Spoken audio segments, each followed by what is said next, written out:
Ladies and gentlemen, welcome back to another beautiful edition of the Double Long Pod. As always, the guillotine.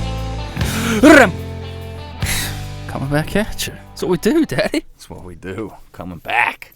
And joining us as a guest on this podcast is the illustrious Stag. The mighty Stag. If you're watching on the tube, No. if you're watching on video, you can see I got my 4-point Sika Stag here on camera. It's actually, you can't really see it great on camera, but We'll post some pictures. yeah, this is him. He is, it's good to have him home. Yeah. You know, I put a lot of work in out there, and that is the fruits of my labor. Just a beautiful, beautiful animal. And I didn't tell you, but I'm getting a fucking tattoo of a Sika deer. Yeah. You briefly mentioned it when you rolled in here, and I kind of like, I was doing something. So what are we doing? Yeah, I'm getting a tattoo covered up on my arm. Okay. And I'm gonna get like a Sika Stag, like a 6-point Stag, with maybe some trees and like some stars and maybe the moon. You know what I mean? Something pretty sick like that. You know. I want to do pretty much the same exact thing. Get some stupid shit covered up. Yep. But with a white tail. Yeah. But like one that I've killed. You should do it with the buck you got. That's a beautiful animal. Yeah. You should do it with him. I probably will. That's what I wanted to wait to do it till like I got a 6-point Stag and then do him, but it's cool. Yeah, don't get him on you. Nah. I mean, it is a beautiful animal, but If you get a tattoo, you want like a really like a Pope and Young size or Boone and Crockett size animal. yeah. So yeah, I'm gonna do a 6-pointer, but. And then I'll kill one that looks identical, or I'll have them like touch it up to look like the 6-pointer that I kill. Yeah, definitely which do is that. totally doable. Yeah. Fuck yeah, that'd be sick. But yeah, I wanted to get it, and like you said, like I could have done a whitetail, but nobody's got a Sika deer tattoo. Yeah. You know what I mean? How many of them are even on Earth? Sika deer tattoos. It's true. Like you can't find one online. Like Google Sika deer tattoo. There are none. There's some that like the ones in Ireland, but their antlers aren't straight like our Maryland Sika. Yeah. So, like you can't find one. Those I ones might be in the Ireland, first one to get one. They're like different animals over there. Yeah, they look like Sika, but the antlers are round instead of straight, and they're bigger. Yeah, a lot bigger. Yeah. They're like, I don't know, like a red stag or more. Mm-hmm. You know what I mean? Yeah. But he is home looking pretty good. Yeah, I got him with his mouth open bugling. I wanna find a way to where I can get like a little speaker, like a Bluetooth button, to where I can push a button and have him bugle. I think that would be really cool. I'm sure there's a way I could do that. Just scare everyone that comes over. Yeah. Hell yeah. I want it loud too, like authentic. I'm sure you could maybe like jam one down in his ear or something. Right. Or even like, cause I where I got him, I could put it like on the back of his head and you wouldn't even see it. Yeah, you do that too. You know. So, I'll figure something out. Fuck yeah. Fuck yeah, dog. Outdoor show. The Great American Outdoor Show in Harrisburg, Pennsylvania. That was a good time. Yep. A lot of people didn't like that. Yeah, if you're going to go, make sure it's during the week and not opening fucking day. Yeah. Like we went. Holy shit. What did it take to get up there? About an hour and a half, hour 45. Yeah. And it took about that long to get a parking spot. Yeah. Yep. So that wasn't cool. No, that sucked. But getting out was quick. They get you out of there pretty fast. But inside, I mean, it was awesome. Seen Rudd Daniels. Mm. That was cool. Got to go to a lot of vendors. We pretty much spent our whole time in like the archery area. Yeah. We didn't really do anything else. Just the archery. You saw what I was talking about, though. It's real small. Yeah. The archery area. The Yeah. rest of it's massive. Yep. But the archery area is they just push us off in a corner. Mm-hmm. Kind of shitty. Yeah. We didn't do the shoot, but that is definitely something that I think I wouldn't mind doing one of these years. Yeah, for sure. Yeah. I don't know if I'll compete just because you have to go back up if you win. Yeah. And it's like, it's a bit of a hike for us. I don't want to drive up there, shoot, and then you have to drive up for the second round the following weekend. It's like, obviously we'd have to. yeah, because we'd win. Yeah. I mean, duh. Yeah, I don't know if I'm down for that. Yeah. For so, $500 or whatever it would be. yeah. So, but we could still do the shoot and just for fun, which I think would be cool. Yeah. So, Might do that one of the years. Just bring the bow up and just do the shoot because it looked pretty sweet. Yeah, you had your bum leg, and Yeah. like my bow was it was off. Yeah. Oh, fun fact. My leg, it's fractured. Nice. Yeah. Hell yeah. Fibula. Nice. Broken. Awesome. I whipped that dude's ass with a broken leg. Fuck yeah. And that's sick. That dude was a bitch. Yeah. Oh, I wish there was some way I could tell him. I got to find him on like social media and be like, hey, by the way, buddy, my leg was broke when I came into that fucking cage and whipped your ass. Threw you around like a fucking rag doll with one wheel, bro. Fucking suplexed your bitch ass. I thought that I knew something was fucked up. Like I thought it was a ligament, but honestly, a fracture's better because they heal faster than like a torn ligament. I don't need surgery or anything like that. Yeah, dude, I killed a deer and dragged that bitch out of the woods on a broken leg, and then I went skiing. Oh yeah, yeah, just a bad motherfucker. Just man, every ounce of it. Yeah, I've been taking it easy though, because it's like I walk around, I'm getting around fine, but it's still, you know what I mean? Mm-hmm. Still sore, still hurts. It was about 6 weeks, it'll be all healed up, ready to go. Yeah, well, had I not, I think when I fought, I hurt it worse, you know what I mean? But, so I'm starting the 6 weeks from there, and it should be healed up by like the middle of March. Oh, man. I mean, what's going on between now and middle of March? Nothing. Yeah, at least I have nothing that I got to do. Yeah. So, just taking it easy, and I ain't been grappling, I ain't been on the mats a whole lot, so I figured this is a good time to get the tattoo. Mm-hmm. You know what I mean? Yeah. So. Fuck yeah. But yeah, the outdoor show went great. You shot a couple bows. I shot a bow. What bow were you mainly wanting to shoot? What was that? The Elite Omnia. Yeah, because of its adjustability. Yes. Like, I mean, that thing is very customizable. Like, you can tune, not customizable. It's really easy to tune. Mm-hmm. It's got, and the Bowtech, the new Bowtech has similar features to where basically all you need is an Allen key and you can cam tune the motherfucker.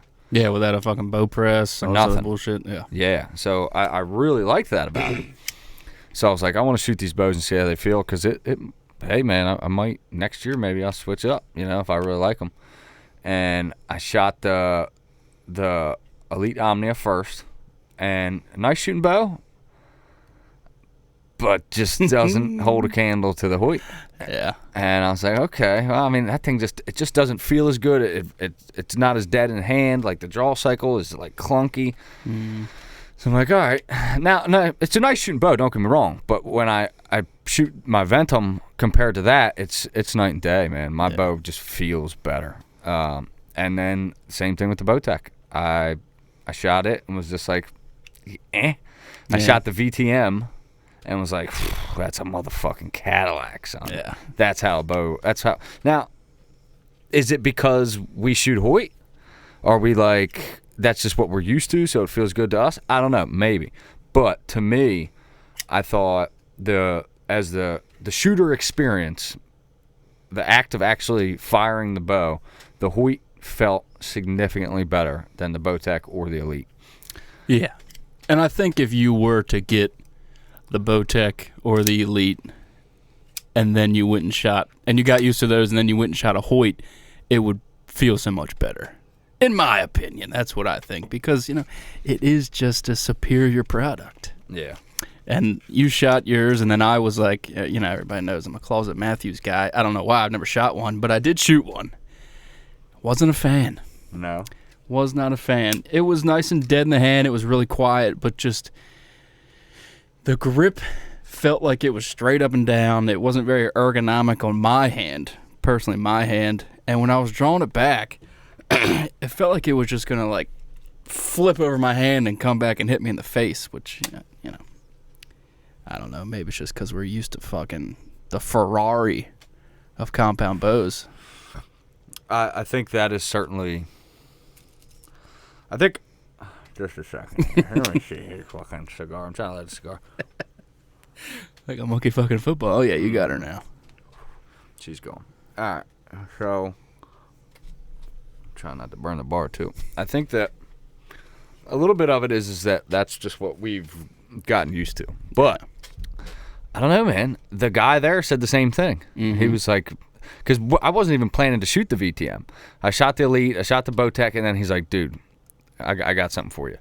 And I was like, what? And he was like, shoot this. I was like, dude, I shoot a Ventum. He's like, okay, well, just shoot it. And I was like, yeah, it feels great. Feels like my Ventum. I think it might be a little smoother, but like, feels just like the Ventum. And he felt the same way. Like, dude, it's the best shooting bow there is. That's it. Now, do you think, we've talked about this, but do you think the adjustability on the Elite probably takes away from some of the shootability? I think that's a really good possibility. Hey! You know what I mean? Yeah, I mean, there's a lot. Well, couldn't you, like, adjust the limbs on the top of the riser? Yes. The top of the riser, or the back of the limb, I believe it was. Yeah, I don't know. There was a lot of adjustability. Yes. Which is, that's cool and all, but I think you're losing something. I think you're losing the quality of the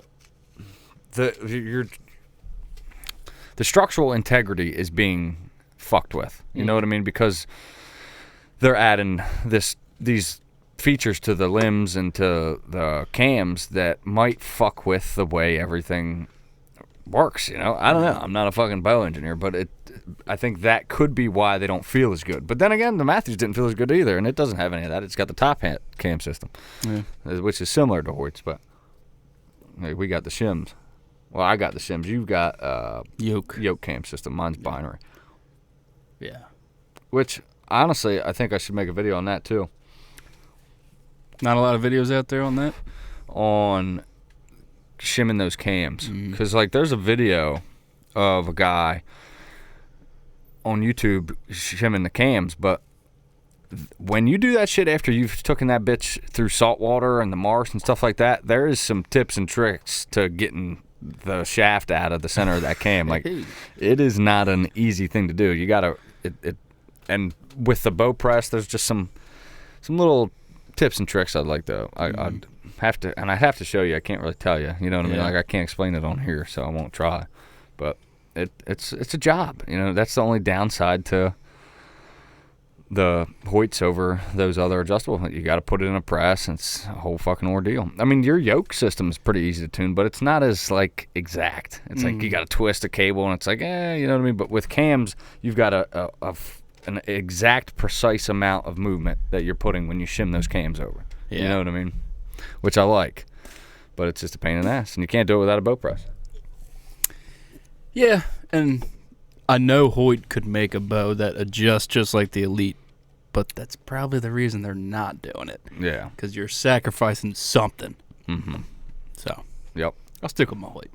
Yeah, for now. And I the VTM I think shoots great, but I don't see any reason to buy a new bow anytime soon. Yeah, it's pretty much the same thing as yours, right? Yep. So yeah. Maybe a few years. We'll see. Every year they do get a little better, but I think I'm in no rush. I'll see what they come out with in the years to come before I buy another bow. Yeah, I don't think the pros outweigh the cons on buying a new bow every single year. Maybe every 8 to 10 maybe. Right. But not every year. No. It's a waste of money. No. I was talking to a buddy at work, and he's shooting a bow that's 20 years old. Yikes. And I'm like, dude, you could buy a mid-grade bow, not even a flagship bow, the budget bow, and it'd be significantly better than your 20-year-old flagship. Mm-hmm. Significantly better. But that's a 20-year gap, not a 5-year gap. I don't think they're not a whole lot changes in 5 years. No. They get some new features and might add a few feet per second to that arrow, but they're not reinventing the wheel in 5 years. Absolutely not. So, Total Archery Challenge, baby. We're fucking registered. How was that registration process? It was a pain in the fucking ass. I'll tell you that right now. Yeah. So, right off the rip, you go on their online or their Instagram, it says registration opens 9 o'clock. Bang, be there at 9 o'clock. I'm like, all right, 9 o'clock, Friday, be there. I'm looking into it a little bit more. I'm looking at posts on Facebook. Somebody, obviously on the East Coast, was like, so it opens at 9 Mountain Time, so that means 11 o'clock Eastern Time. And I'm looking, I go back onto their website, and it says, indeed, 9 o'clock Mountain Time. So that threw off my whole game plan right there. So 11 o'clock rolls around. I log on, and as soon it's got a countdown on it. And it goes down to the second, and then it refreshes, and it goes to a register button. You have to enter your email. You hit register. And I'm lightning quick. Maybe a second and a half, 2 seconds it takes me to hit register. Bang! And as soon as I hit register, it gives me another countdown clock for 59 minutes. I'm like, what the fuck? Apparently this year, you enter your email and it puts you in a queue. So it puts you in line to register. So the faster people, maybe with a better internet connection, I don't know, got to choose first. So I'm watching this clock every so often because I am at work while I'm doing this. And I look down, it says like 56 minutes. And then like a minute or two later, I look down and all of a sudden it says 26 minutes. I'm like, okay, well, that's nice. We're getting somewhere. Yeah. And it counts all the way down to about 14 minutes. And I look at it and I look back a minute or two later and all of a sudden it says 38 minutes. What the fuck? Oh, Jesus fucking Christ. Here we go. So it counts down to maybe 24 minutes, and then it jumps to, I think it jumped back to 12 minutes. So this thing is just jumping everywhere. I guess people are getting slow, or I don't know what's happening. But after 12 minutes, it did click all the way down to 0, and I entered, then I got into the registration. And I enter me first. Prime, Sika, Knock On, all sold out. Can't get a knock time on any of those courses all weekend. See, that fucking sucks. Yeah. Because those are the ones we wanted to do. Yeah, well, we wanted to do the Rocky Mountain Elk course, which we are doing. Yeah. But we wanted to do Knock On. Yeah. That was all fucking sold out, so I had to stick with Hoyt course for Saturday, which I think the shots are a little shorter. It's like 60 to 80 or 40 to 80. Or it Yeah. might be 40 to 100. I can't remember. I think it was 40 to 100. Which is good. I mean, I'm sure we'll have a good time. Yeah. And then... And we might be able to jump on a course if we get an early knock time Friday. Yes. And go hit Knock On in the afternoon. Yeah. Oh, God. Sorry. So, and our knock times are all fucked up. Because I guess it just wasn't fast enough, or people are trying to get knock times, obviously. So Friday, my knock time is 9:30. Yours is 9. And I think Runsky's is at 10. Like, Jesus Christ. And then for Saturday, I got me and you at 11 and Runsky at 8:30 in the morning. So we're all over the place. So I emailed them yesterday to see if we can all be 9 o'clock Friday morning and with Runsky at 8:30 on Saturday, which would be money. So 8:30 Saturday morning and 9 o'clock Friday. Is that what you said? Friday morning, yeah. Yeah, those are the times we want. Yeah, so we can rifle through a course and maybe go back if we want to. And hit another one. Yeah. Yep. And we'll try to get definitely try to get some shots on the caribou in there sometime. Yeah. Maybe I don't know, I guess we could probably do that after a course because I don't think we're going to do it before. Yeah, maybe Saturday. Maybe Yeah. we'll just be so pooped from 3 courses we'll just shoot caribou and fucking leave. I don't know. Yeah. And it sucks that the registration is the way that it is. Yeah. And I see a lot of people crying about it online. I mean, everybody's crying about it. And I don't know what the answer is. You know what I mean? I don't know anything. What do I know? You know what I mean? But I think people have to remember that there's thousands of people all at the same time trying to register for this thing. Mm-hmm. And Pennsylvania's the biggest one. Yeah. There's more people go to that one than any of them. Than probably any of them. Yeah. Yeah. So it's like you got to remember you're going to have issues. What I wish that they would do is rather than having it like this, like why not sell it like a concert ticket? Yeah. You know what I mean? Just like go on. Don't have like this like wait time and knock time. Like have X amount of tickets for sale and first come first serve when the website comes on, and you just buy them online. You know what I mean? Like I guess that's kind of what it is, but it sells out so fast. You should be able to just ticket quantity 1, 2, 3, 1, 2, 3, 4, whatever you need. Yeah. Instead of entering so much data for one person and another person and another person, and by the time you get to your third or fourth guy, you're so separated. Yeah. It's dumb. Yeah. But I did see a post from, I think, Rob Chalinsky. They limited the amount of people this year, which... I thought they did that last year. Did they? So they limited it again. It seems like they're not trying to grow. They're trying to keep it small. I think that's a good thing, but I think that's just because of, like, space, dude. Mm-hmm. Like, you can only have so many people on that course. Otherwise, you're going to be standing around waiting to shoot through, and you know what I mean? It'll be like a fucking packed golf course in there. Like, they've got to put a limit on how many people are there shooting. No, I know that, but people have said, why don't you do a whole week at a place instead of 3 days or 4 days or whatever it is? Yeah. Get 2 or 3 crews traveling around the country instead of one crew. Yeah. Setting up, tearing down, traveling. I definitely think they could spread it out a little bit, do a whole fucking week. Yeah. You know what I mean? Or even just add a day or two. You know what I mean? Wednesday, Thursday, Friday, Saturday. You know what I mean? Make it 5 days instead of 3. I don't know. There's got to be something they can do. Have they released the truck yet? Do you want a beer? Sure. I don't think so. I don't think they have. I haven't really been paying attention to the truck this year. It's probably just another cheap Chevy. I don't want it anyway. Yeah, I mean, I'm going to get it anyway, so I guess you don't really care what it looks like. I mean, it's going to be, you'll see it soon enough in the driveway. I'll see it broke down your driveway. Yeah. That fucking thing, God. Yeah, one of us has got to get in this year. Neither of us got in last year. I don't think we took it that serious last year.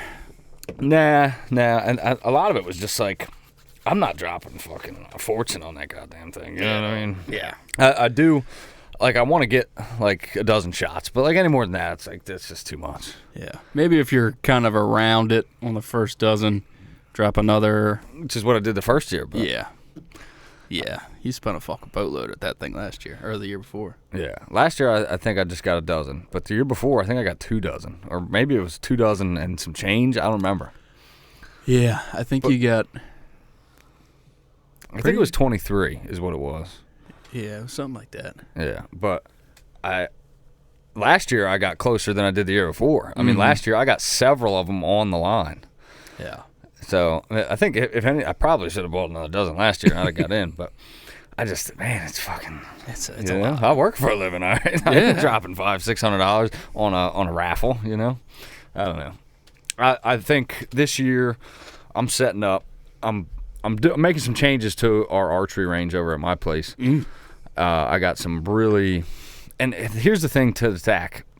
I think maybe one of these episodes we should go over like everything about the tack, and just so anybody who hasn't been before, like we could give you some advice on what to look for, how many arrows to bring, like that kind of thing. We could definitely talk more about that. Maybe next week we'll get into that, or next episode. But I think as far as preparation for the tack, we know now from going how we need to prepare, how we should shoot. And to me, honestly, spend all your time out at like 100 yards, shooting at 100 yards plus.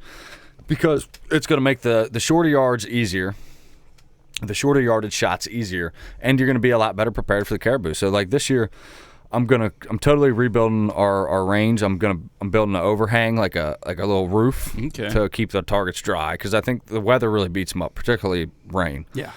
I'm gonna build a little roof over the targets, and I'm getting some foam from work. I'm taking basically 2 sheets of plywood, and that's gonna be our backdrop, and then I'm screwing layers of foam to it. Okay. So like we could actually shoot that, but I'm gonna have targets in front of it, and then if we miss, it's gonna go into that foam. Beautiful. And so we're never gonna lose arrows anymore, which is it's nice. Because that hay bale, we had a hay bale behind it, a big round hay bale, and that was great. But you can't get the arrows out of the hay bale because sometimes they'd bury way past the fletchings. So I burned that hay bale. There was probably 10, 15 arrows in that thing. Yeah. And some of them were good, but some of them, like, the tips got rusted into the, and they're done, you know. But I do have one. I should have brought it for you. One of yours, a 250 spine, so it's your current arrows. Beautiful. Because I had a couple of your old ones when you were shooting 340s or whatever. Yeah. Had a bunch of Runskis. Yeah. And, you sent the snap, and I was like, those are all Runskis. And, but yeah, I do have one good arrow for you. I got 2 good arrows out of there. So that was cool. You know what I mean? I ordered a dozen arrows. I've got 6. I got 7 right now. And I ordered a dozen. I'm going to fletch them myself. I refletched all these new ones, went to the 4 vein. I don't know if I talked about that on the last podcast, but I got 4 vein fletchings now. And I have a white reflective wrap on my arrows. I'm shooting Black Eagle. The Carnivores, I think it's a great arrow. Shout out to Tim up in Pennsylvania. Yeah,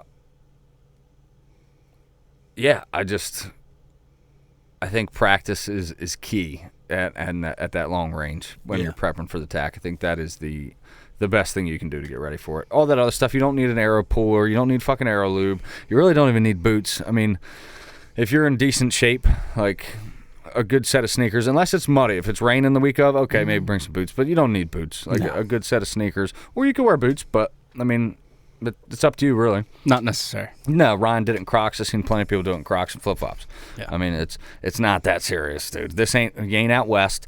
I think maybe some of those mountains, maybe you do want boots. Yeah, maybe. But it's Pennsylvania. You know what I mean? It's dirt mountains. It's not even a 1,000-foot high mountain. Yeah. So it's technically a fucking hill, I think. But yeah. Don't overthink it. Yeah, and when you register and you think, oh, this course only says 40 to 60, don't trust it. Because some of those targets will probably be 90. Yes. Yeah. There was one, the Buffalo was, I looked back, 128 yards. Yeesh. That's way over 100. Yeah. You know, it says targets from, it was like 60 to 100 for, what was that, Prime? Yes. For the Prime course last year. That target was 128, which was awesome. I loved it. Yeah. I think that was my favorite shot of all. Yeah. It's uphill at a Buffalo, 128 yards. That was sick. Yeah. I'm excited. I can't wait. I'm glad we got in. I'd like to know how many people tried to get in and couldn't. That would suck. I've seen a lot. Really? Jesus. Yeah, there were several people commenting on Facebook saying that. I don't know. If they don't change their registration process next year, we're going to go to that other one that you sent me, which maybe we shouldn't make public. Yeah. But there's other options. There's other shoots, you know. And I think maybe next year, especially because now the only course we will not have done here is Knock On. And we'll probably swing back there and get it. Yeah. So like, once we've shot all of this, it's almost like, let's try a different event, you know? And how much do they really change it up every year? It's probably pretty much the same course. I think it's like identical. Yeah. Yeah. So, but it's an awesome experience. If you haven't been to a Total Archery Challenge and you like shooting deer with a compound, fucking go. It is, and they are the premier 3D shoot that is of this style. Like, TAC is the best. Yeah. Definitely. I mean, it's pretty much the general consensus across the board on forums, on fucking wherever, that TAC is the tits. It is the tits. I love it. I mean, we have a great time. The registration is, Rob, it sucks, dude. Fucking fix it, please. I'm pretty sure they know. I don't know how, and I'm not trying to give Rob a hard time, like, because I can only imagine, like, how complicated that shit is. I have no idea. And I'm sure it's a fucking nightmare for him, and he probably hates it. I'm sure he wants to fix it more than we want him to. I'm sure he's sick and tired of the direct messages and the emails saying, fix this stupid fucking shit. Absolutely. But, I mean, something's got to change about it. The TAC Pass was a great idea, but there's too many people that crashed the fucking website, so. Yeah. Hey, man. We're some fucking diehards, you know what I mean? You don't realize how many people are out there that are bow hunters or just shoot a bow, period, until you go to one of these events. Yeah. It's like, holy shit. Yeah. Yeah. I mean, like, the Great Outdoor Show is another one. Oh, my God, yeah. Like, I can only imagine how many people funnel through that place in that week. Choosh. I mean, ungodly. I can't even, I don't even want to guess because I'm probably way off, but fucking 1 million. You know what I mean? Like, a lot of people. I bet it's 1 million. Yeah. And the TAC is just awesome. It's crazy. I bet we're going to have a lot more. He said this is the biggest year ever as far as, like, registration and stuff. Rob said that. So there'll probably probably be 150 people entered on that truck this year. Sheesh. Which your odds are getting worse. Get worse every year, because as more people get entered. But it's crazy to think of all the thousands of people that go to this. There's still only that many people that get in on that truck. Yeah. That's how fucking hard that bitch is. It's tough. It is a hard shot. Sometimes it's just pure luck, like in mine the first year. Yeah, there's definitely that. I mean, and even if you are a really good shot, there's still a little bit of luck involved in that. Yeah, but I mean, you can drop your whole bank account on it too. So yeah, you could do that too. You could be, if I had all the money in the world, you could go up there and drop $5,000 on it. You know what I mean? Which I wouldn't be surprised if a couple people do that every year. But if you win a free truck, or not free, it'd be only $5,000. Yeah, that's a good way to look at it. Yeah. Yep. I've never won anything in my fucking life like that. So Me neither. hopefully I can finally do it on something as extravagant as a truck. That would be sick. It would be sick. Yeah. We're gonna do some camping. We've stayed in hotels years past. There's a bunch of campgrounds right around Seven Springs. So if you're looking for a cheap option on a place to stay, fucking go camping. It's intense. It's a fucking that never gets old. Never. It's cheap enough, right? Yeah, it's like $30 a night or something like that. Yeah, it's not bad at all. Get you a tent on Amazon. I was looking at them already, like $25-$30 for a small one. Yeah, I'm gonna kill two birds with one stone. I'm gonna get like a decent one, like under $100. Mm-hmm. A decent tent that is packable, that I can take elk hunting when we go elk hunting. So I'm killing two birds with one stone there.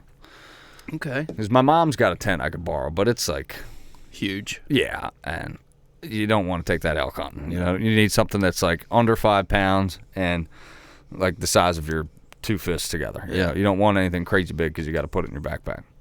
But so that's my plan. I'm going to buy a tent that is 100% water and windproof. So it's something I could take for elk hunting as well. Fuck yeah. I'm excited.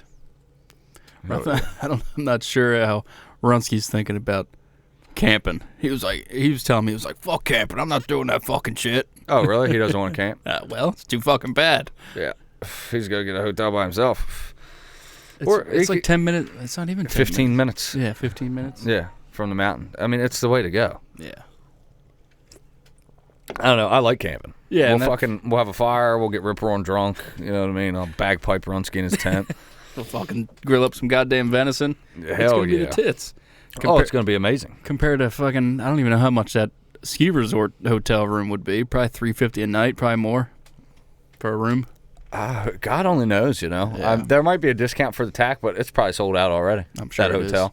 I'm sure people were already buying those fucking or reserving those rooms from last year. So, but yeah. Oh yeah, one thing we forgot about. We went to the Great American Outdoor Show, and I made a purchase. Oh shit! Yeah, sorry, I got all kinds of stuff on here, but that I want to shoot the shit about. But that is one of the purchases that you'll look back at it in years to come and be like, I wish I would have done that sooner. Yeah. Yeah, because that's how I feel about it. What'd you buy, Johnny? For the listeners. Drum roll, please. I bought a Cruiser XC saddle. Hell yeah! Welcome to the fucking tree diaper gang. The Sex Swing Club. The sex swing. Yeah. And that thing fucks. Yes. Doesn't it? Yes. Yeah, it does. Yeah. You're just walking around the house with that thing on, tying off to like hooks on your wall. Yeah, I took it out last weekend or the weekend before. Might have been last weekend. Took all my tree stands down. Gonna get those up on Marketplace and get them sold. Hell yeah. Yeah. That's something I got to do too. Yeah. I'm going to do the same thing. I'm taking all my hang-ons. I'm going to leave the sticks or the screw-in steps, whichever setup I got. But I'm taking the hang-ons down and selling them. Yeah, I'm even selling my climber. I'm all in. Yeah. I'm not going to let myself say, I don't really like this. Yep. You're committed. All in. I think that's a good way to do it. Yeah. I'm selling my climber too. Yeah. I posted it. I said, you know what? John's right.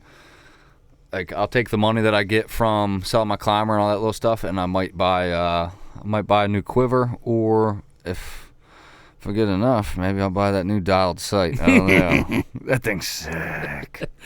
I'm excited. I'm tearing down one of my XOP sticks, and I'm gonna make a one stick out of it. So how the hell are you gonna do that, John? Well, inform me. I'm gonna buy the cam cleat, and that's gonna go right there, right there.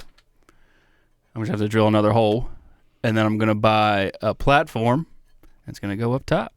Probably have to drill a hole. There's gonna be some modifications that are gonna need to be done to this thing, but it should be fine. Yeah, it will be. It's aluminum as long as you drill holes well. You know what I mean. You're not fucking compromising it by drilling 100 of them. Because that's the only thing you really got to worry about whenever you do something like that is the structural integrity of the actual platform and whatnot. But that shit is built to last. Yeah, and you can absolutely do that, and you're gonna save a good bit of money by making your own one stick. Yeah, the platform I want is like $120, and the cam cleat's $20. Yeah, plus the rope, whatever that is. So. But you have to buy the rope regardless. Yeah. So you're gonna have a one stick for $150 instead of spending $300. Exactly. Yeah. So that's cool. I'm excited to see you do it and put that thing together. I'd like to see how it turns out for you. I'm sure it'll be just fine. Or I'll die. Yeah, or you'll die. You'll plummet to your death. Yeah. You know. Either way. Can I have your truck? Sure. Oh, thanks. Might have to bring a wrench with me, loosen some bolts there. Loosen them up a tick. I'll put some rusty ones in and spin their places. Nah, they sell that shit, and I've seen guys do that and post it on saddlehunterNation.com or saddlehunterNation, whatever. Are you following all those groups on Facebook now? Yeah. And honestly, it's social media. There's always bitching. There's always whiners, but it's really good because everybody talks about things that work for them. And like I seen something on there that I might try is a shackle instead of a quick link. Okay. Because the shackle is real easy to pop out. Okay. I'll show you later. But I saved it. Well, let me say it because the listeners may want to know what it's called. So on Amazon, it's just a quicker option to use as opposed to a quick link for your rappel rope. So say you have to move around a tree branch, instead of unscrewing that quick link nut on the I guess it's not a carabiner, it's a quick link. You just have this little push button notch, so that it's got a push button on there. See that right there? Huh. You just push that and it slides right out. So it's just faster than unscrewing. Yeah. And it's $35. Jesus. But it will save you time if you try climb a tree with a bunch of limbs. Yeah. Because instead of unscrewing that and screwing it back in over every limb, you can just quick hit. You know what I mean? So it will potentially be a lot faster. And the name of this thing is Notch Quickie Shackle, Notch, just how it sounds, Notch Quickie Shackle. And it's on Amazon for $34. It looks like a really good option to use instead of a quick link. So I'm going to try that. And that I solely heard about that from that Facebook group. So I'll go on there and I'll just read comments and look through posts and shit and come up with some new ways to tinker with it. That's something I really like about saddle hunting, and you're going to come to find is everybody's saddle system is so customizable. It's like the way your setup is, the way my setup is, and the way Ryan's setup is are all going to be completely different. The way you like to adjust your bridge is going to be different from the way I adjust my bridge. Your ropes might be different. Your carabiners might be different. Your quick links might be different. The knots you use might be different. And it's all about preference. There's no really right or wrong. There's safe and unsafe. But there's a million different ways to do this shit. And it's cool that you can kind of find whatever works best for you. It's very individualized, which is awesome. As to with a climber, like that's what you got. Yeah. You know what I mean? Yeah, personally, I've noticed on those saddle groups on Facebook, it seems like the 4-stick guys think that their method is the only method. Yeah. Do you get that same vibe? Yeah, but honestly, it's the same way out of the 1-stick guys. Is it? Yeah, everybody's very like, oh, this way is better. You know what I mean? And that's just people. You know what I mean? If you drive a Dodge, oh, Dodge is the best. You drive a Chevy, Chevy's the best. You know what I mean? But they're all pieces of shit at the end of the day. I've worked on all of them. Yeah. You know? Yeah, but I'm excited for this new journey. I'm excited for the the weight or lack thereof of the contraption. Oh yeah. So it is significantly lighter. Yeah, and the clanging and banging of putting that thing together or taking it apart in the morning. None of that. None Silence. Of that. Yeah. It's fucking rope. Because when you're there in the morning and you're taking a climber apart and you just tick the metal together, you think the entire woods hears you, which it probably does. Yeah, they do. They definitely do. So I'm ready. I'm ready for it. Yeah. It's the way to go. I think it is the best way to hunt with a compound bow. If you're hunting in the east, obviously if you're out west, you're probably hunting on foot. But if you're hunting whitetail in the East Coast, anywhere, or out of a tree, if you're hunting whitetail out of a tree, I think the saddle is the best option. Now, it's debatable whether 4 sticks or 1 is better, and I think that's a lot of preference. But personally, I think 1 stick, once you become proficient, is the best way, in my opinion. I think it's the way to go, too, and I haven't even done it yet. Yeah. I've done the whole put the 4 sticks up, and I was using a stand at the time, but the 4 sticks is a pain in the fucking ass. Yeah. Sorry. Yep. And you're limited, unless you have aiders on all of them. Yeah. But that's just more shit. That's just more shit. So. Yep. You have 1 stick with an aider, with a 2-step aider, and you can go as high as your rope will let you, and then higher if you really want to, because you can climb down a little bit and then grab your stick and whatever. The sky's the limit, which is a huge benefit. It's lighter. You're packing less stuff in. Less stuff to maintain, less stuff to replace. Yeah. You know what I mean? You've got 1 piece of equipment that you carry in. And honestly, you can hook it to your saddle. You don't even need to bring a backpack. Yeah. Like if you get a couple saddlebags, nice saddlebags, and hook that thing to your saddle, you can walk in like that with your bow and you're ready to hunt. That's a sore dick. You can't beat that. I think the driving factor in me switching over to the saddle was watching you Unit X last year, Sika hunting.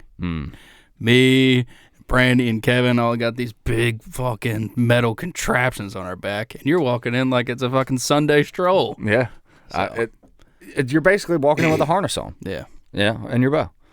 It's just the way to go. Yeah. It's almost like, so when you hunt with a climber, and you go hunt one of your hang-on stands, you're like, oh man, this is great. I'm just walking in with my bow. That's the difference between a saddle and a climber. Yeah. It's like you're hunting with a hang-on all the time almost. That's a perfect way to put it. Yeah, because you're just wearing your harness and your bow. That's basically all it is. And it's fucking tits. I love it.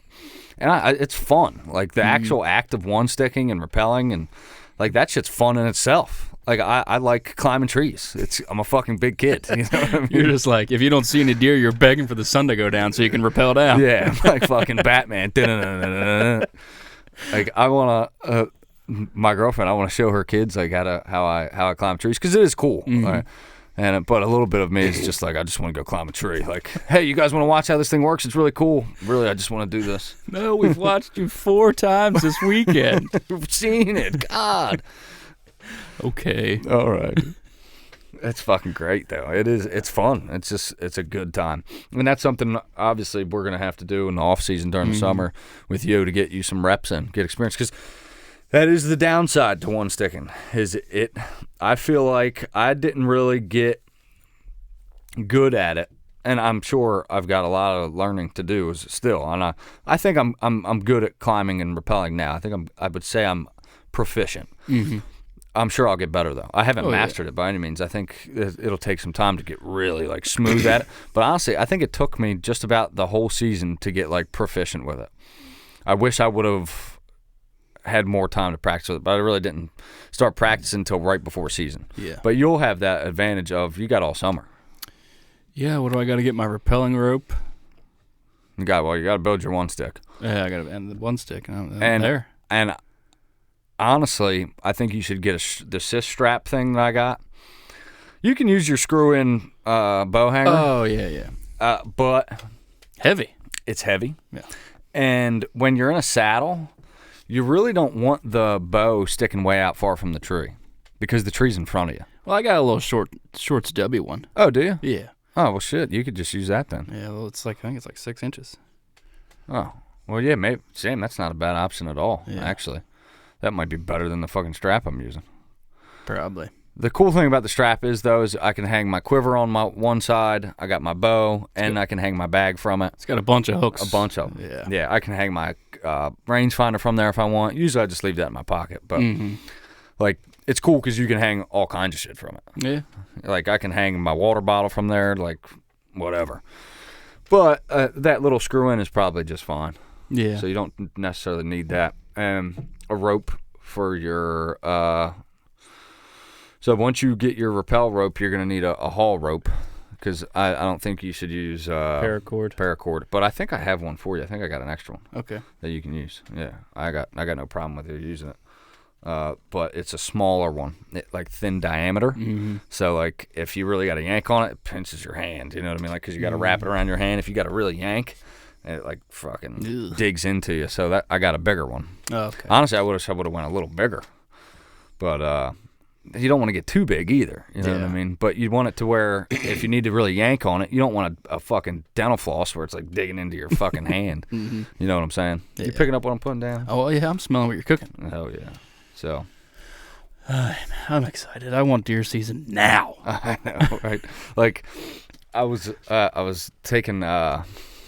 riding down 95 up in Delaware, and there's a bunch of Phragmitis off the side of the road, and I was just like, man, that just reminds me of being down in Blackwater. It's like, I'm fucking almost ready to start hunting again. I mean, don't get me wrong. Yeah. I enjoy the off-season. I enjoy, like, the tack, and honestly, I need the off-season to really get dialed in with my bow because I don't get enough time to practice shooting during bow season because I'm focused all on hunting. Yep. I like having the off-season to really get dialed in with my equipment, get everything touched up. Like I cleaned my bow up real good. I oiled my camshafts. I fucking just took my whole bow apart and hit it with some air duster, cleaned everything off. You know what I mean? Just took a hit of the duster. Took a big old rip of the fucking duster. Woke up butt naked on my floor. Yes. Fucking piss all over myself. That's funny. But yeah, like it's there is no off season really. We say off season, but there is none. It's just preparation we're for just not killing season. Shit. Yeah, it's like now we're in training camp. You know what I mean? Yeah. We're right now is when we're making all the adjustments and we're becoming better with our equipment. I'm becoming a better archer in the off season. During bow season, I'm becoming a better hunter because I'm learning. I'm spending time in the woods. In the off season, I think I'm becoming more better archer because I'm practicing more. I'm getting more familiar with my equipment, the mechanical aspect of my equipment. You know what I mean? All that stuff. So there's benefits to that. You know, I wouldn't want deer season to be year round. I think it would take away from some of the novelty. Yeah, some of the luster would fade. Speaking of setups, I think you and our good buddy Levi Morgan has me sold on the vanes you're shooting, tack vanes. Yeah, they're sick. I got enough of them to flex yours too.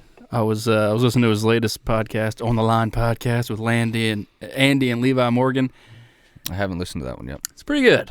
He was saying, and I think I posed this question episodes ago. Do you think the deer are reacting to the bow or the sound of the arrow? I think it's a little bit of both. Yeah. He says he thinks that they're reacting to the arrow. Particularly if it's a longer shot. Yeah. If they're 60 yards away, the sound of your bow isn't going to make them drop. It's going to make them turn their head and look. Mm-hmm. They're only dropping when they hear that bow string hit the bow stop if they're really close and it's loud as fuck. But if they're 60, 70 yards out, it's just going to make them look in that direction and be like, huh. But what will make them duck is the like if you've ever stood next to somebody or downrange to somebody when they're shooting, you can hear that arrow ripping by. It's loud. Yes. And he was saying the tack vanes are stiffer and they're quieter and faster. He said... That's me. Yeah. Stiffer, quieter, faster. He was saying... I'll take one. He was saying... say you shoot the same exact arrow, one's fletched with, we'll just say blazer vanes, and the other's fletched with tack vanes. The tack vane is going to hit significantly higher at 100 yards versus the one with blazer vanes. Really? Because it's just faster. Whoa. They lose less speed. Because they're stiff. Because they're stiffer. Yes. And that it's going to spin much more efficiently because of the wind will act better off of them. Stop flexing it. The blazer vanes, which are real flexible. Yeah. They're like the run of the mill fucking vane. And he was saying that you should definitely run a helical with them. Mm-hmm. So you have to have a helical with tack vanes. Yeah. Yeah. They say that right on the website. That they require a helical because they are so stiff. Yeah. They won't flex. So if you like a blazer vane, because they're straight or because they're flexible, you can mount them straight, but because they bend, it allows them to make the arrow spin. But the tack vanes are so stiff that if you could stop that thing mid-flight, it's probably not bending at all. Like if you feel them things, it's like hard plastic almost. You know what I mean?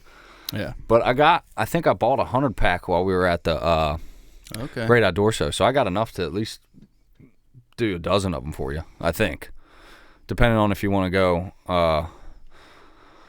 4 or 3. I definitely got enough, but I mean you can order some more. Yeah. But I can get you, like, if you wanted to do it like tomorrow, we could get you set up. Because I got some arrows coming in. I ordered a dozen. They should be here either today, tomorrow, or Monday. Who knows? But I got to come over and cut arrows, and then we can, or you could just bring your saw to my place. I don't know if it's like mobile. Yeah, it's light enough. Yeah. Okay, and then we can fletch your arrows, cut my arrows, and everything all in one stop shop. You know. I would like to shoot a bear shaft to see which way it spins before you do your helical. Yes. Because if you want a right hand helical, you got to buy a right hand clamp, which I think they're only like $30. Mm-hmm. And it's probably something I should have anyway. But I don't know which way mine spins. Yeah. But I know typically they spin to the left because of the way strings are made, apparently, according to Levi. The twist of your string is what makes the arrow spin to the left if you're a right-handed shooter. Now, with mine, I do think that is the case. And I could be completely fucking wrong, but watching the arrow when I shoot, that motherfucker is ripping out of my bow. Yeah. And I do not think it's course correcting mid-flight. I just don't. Okay. I think I'm pretty sure mine's shooting left. But it wouldn't hurt to shoot a bear shaft and find out. And I'd love to know. The way you can do that is you shoot basically like 2 feet from your target, 3 feet maybe. You shoot a bear shaft and you put a mark on it with a marker, and whichever way that mark goes, to clockwise or counterclockwise, left or right, is which way your arrow's spinning. Yeah, which way it wants to naturally go. And if you put a different helical on your vanes than the way that your bow throws arrows, what happens is as soon as the arrow comes out of the riser, it's going to naturally spin the way the string wants to send it. Mm-hmm. But then the vanes will make it stop. It'll literally knuckleball and course correct. Yeah.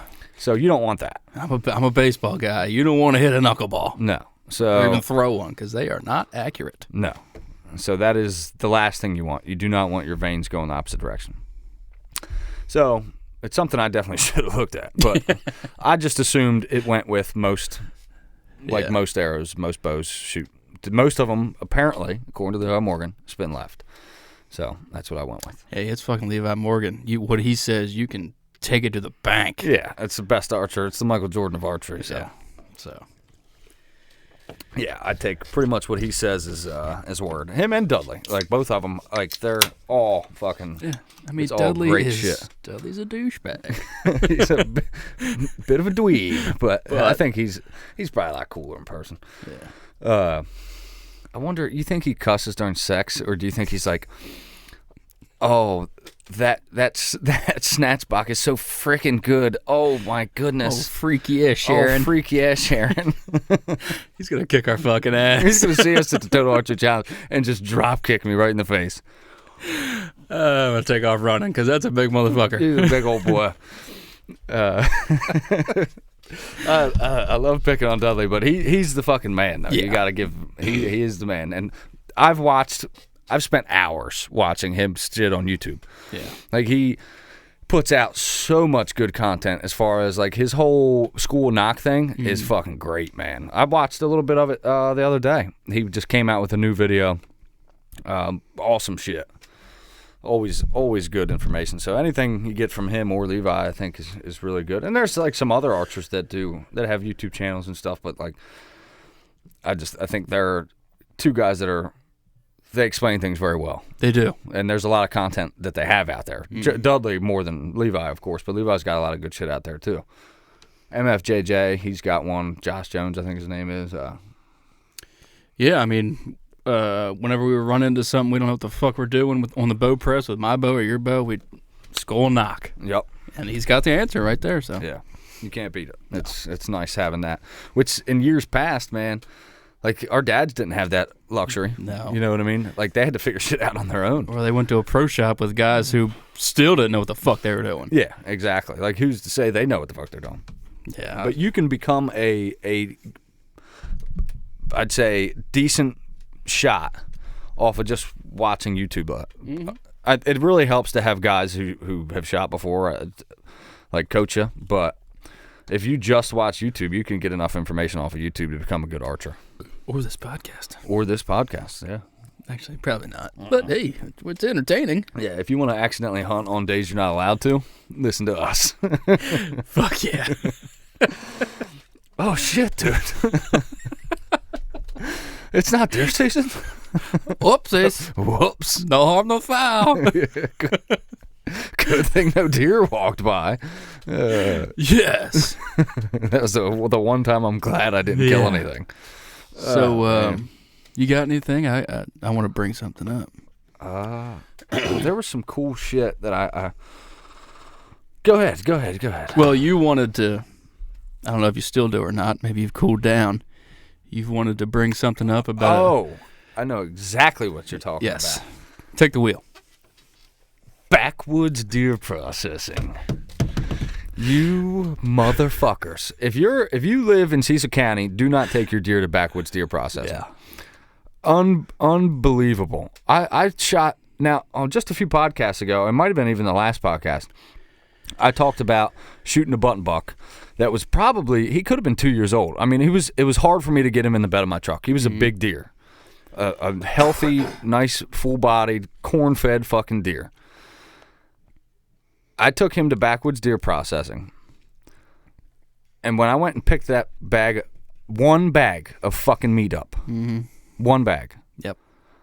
I said to the guy, I'm like, I can't remember his name. I think it was fucking cocksucker, something like that. Or I was like, one bag, and he was like, yeah, I don't know, man. I didn't chop it up. I was like, dude, that was a nice sized button buck. Like, I know those two words don't usually go aside, but like one bag of meat. Yeah. At Buckland's, I'd have had 3 fucking bags. Yep. I mean, that is just fucking ignorant. One bag would wasteful. have been one bag would have been a whole bag of burger. Yeah, an entire bag of burger. Yeah. It's just, to me, that either you're stealing meat or you're wasting meat, which is worse. Hopefully they're stealing it. Yeah, I'd rather, like, are they just taking like half the meat off a fucking deer? Yeah. And you got the fucking balls to charge me $80 for that? Yeah.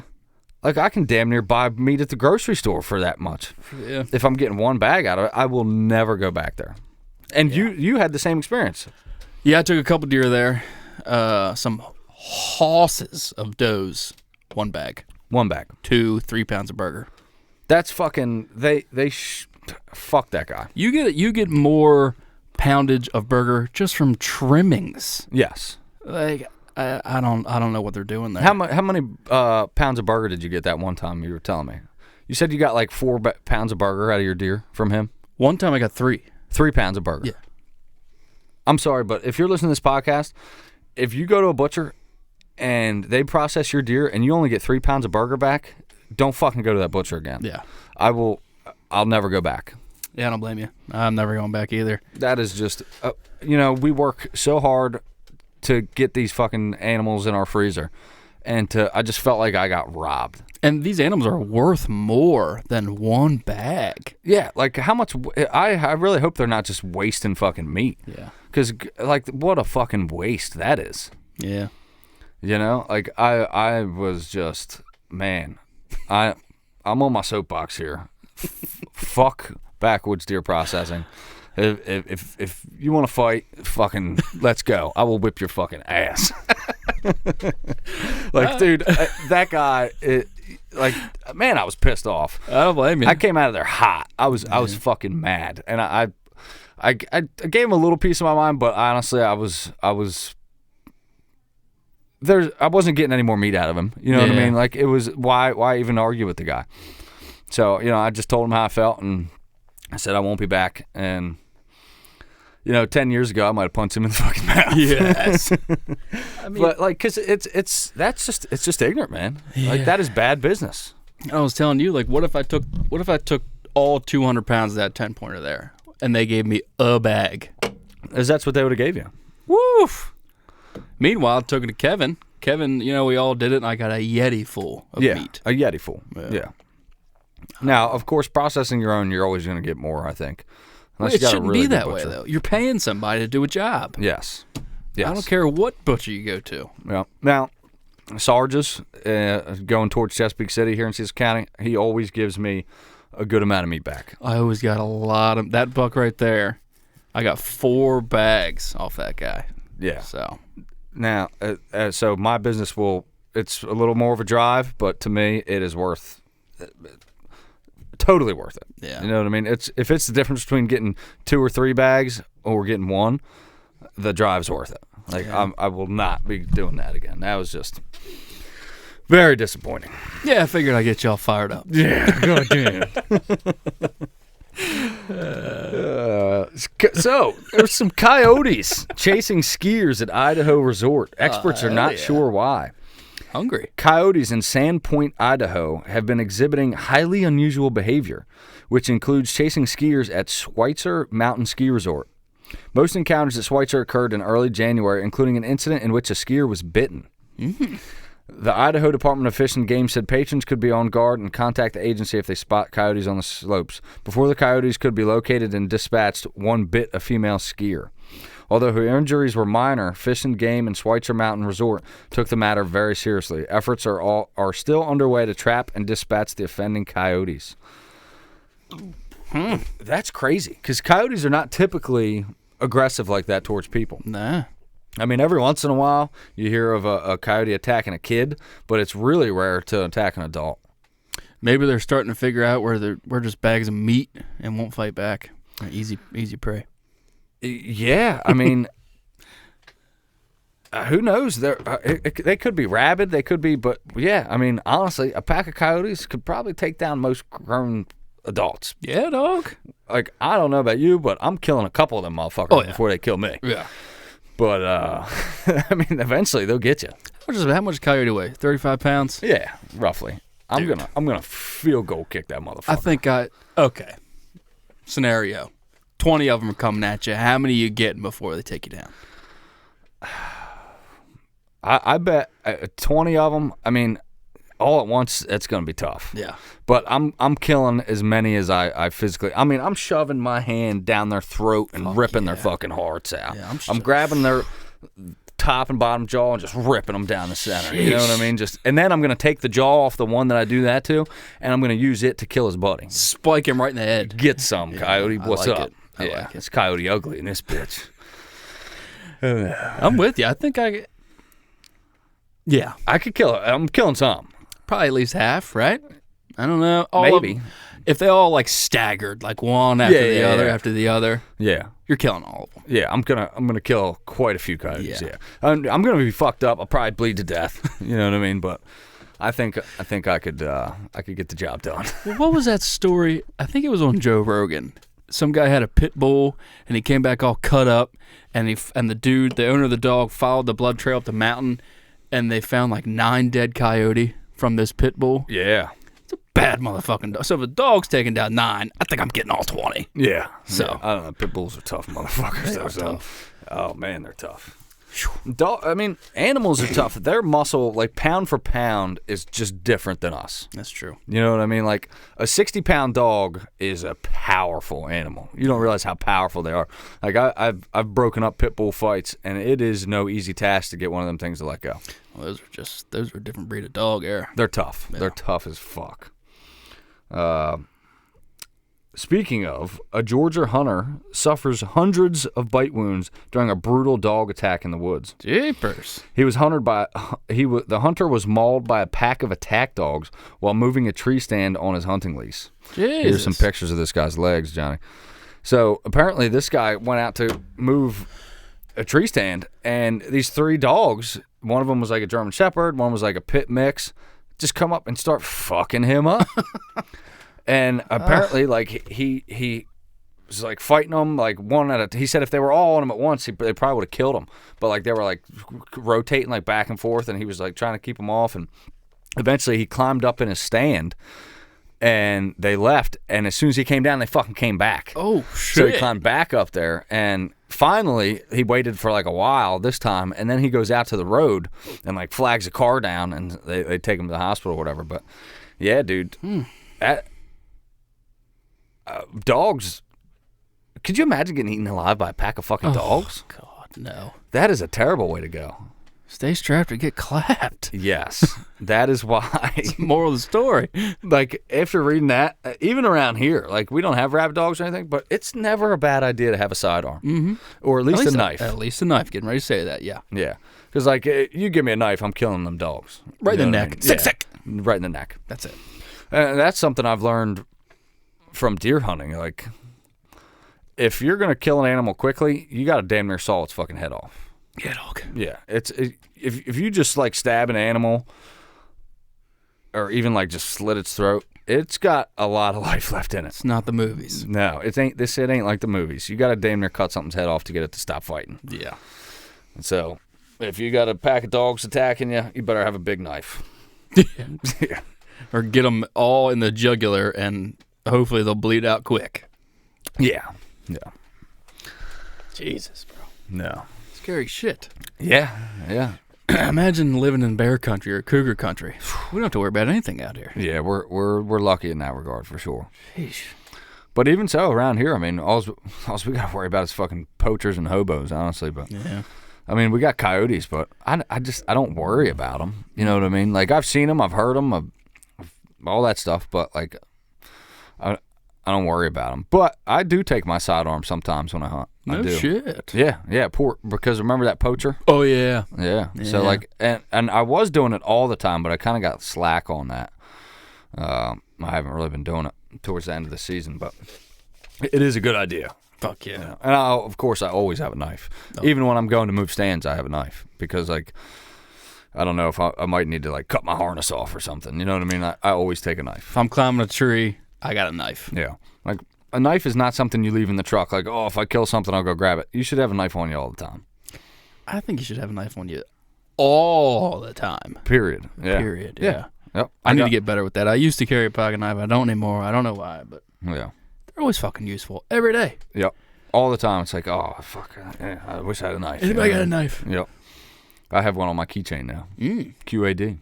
I don't think I could get away with that one on my keychain. But no, it's a little big. Still got deer hair and fat on it. Hell yeah. I put mine right in the dishwasher. Yeah? Yep. That's where I put my knife on. Because after you gut a deer, you'll have like fat on there. Once it gets cold, it like gets hard and it's hard to get off. Like you can wash it, of course you can hand wash it, but I stick them right in the dishwasher. This is my old knife. It's collapsible. Not a fan of collapsible knives. I think we've covered that. Yeah, no. Collapsible knives are dangerous and they're harder to clean. Yeah. I like a fixed blade.